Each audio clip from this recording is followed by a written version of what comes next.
بسم اللہ الرحمن الرحیم۔ السلام علیکم ورحمۃ اللہ وبرکاتہ۔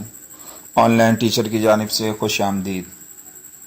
مصر کا ایک امیر بزنس مین تھا۔ اس کی عمر 50 سال کے لگ بھگ تھی کہ ایک دن اس کو دل میں تکلیف کا احساس ہوا، اور جب اس نے قاہرہ کے سب سے بڑے ہسپتال میں اپنا علاج کرایا تو انہوں نے معذرت کرتے ہوئے اسے یورپ جانے کا کہا۔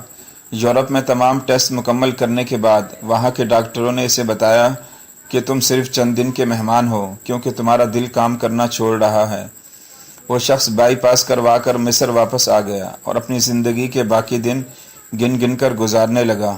ایک دن وہ ایک دکان سے گوشت خرید رہا تھا جب اس نے دیکھا کہ ایک عورت کسائی کے پھینکے ہوئے چربی کے ٹکڑوں کو جمع کر رہی ہے۔ اس شخص نے عورت سے پوچھا، تم اسے کیوں جمع کر رہی ہو؟ عورت نے جواب دیا کہ گھر میں بچے گوشت کھانے کی ضد کر رہے تھے۔ میرا شوہر مر چکا ہے اور کمانے کا کوئی ذریعہ بھی نہیں ہے، اس لیے میں نے بچوں کی ضد کی بدولت مجبور ہو کر یہ قدم اٹھایا ہے۔ اس پھینکی ہوئی چربی کے ساتھ تھوڑا بہت گوشت بھی آ جاتا ہے جسے صاف کر کے پکا لوں گی۔ بزنس مین کی آنکھوں میں آنسو آ گئے۔ اس نے سوچا، میری اتنی دولت کا مجھے کیا فائدہ؟ میں تو اب بس چند دن کا مہمان ہوں۔ میری دولت کسی غریب کے کام آ جائے، اس سے اچھا اور کیا ہے۔ اس نے اس وقت اس عورت کو کافی سارا گوشت خرید کر دیا اور کسائی سے کہا، اس عورت کو پہچان لو، یہ جب بھی آئے اور جتنا بھی گوشت مانگے اسے دے دینا اور پیسے مجھ سے لے لینا۔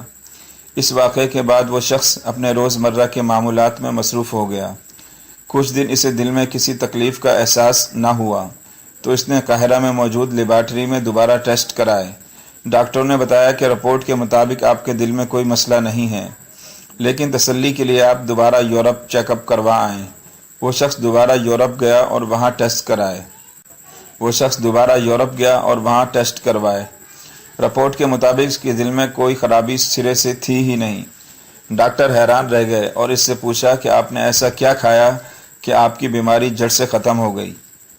اسے وہ گوشت والی بیوہ یاد آئی اور اس نے مسکرا کر کہا، علاج وہاں سے ہوا جس پر تم یقین نہیں رکھتے۔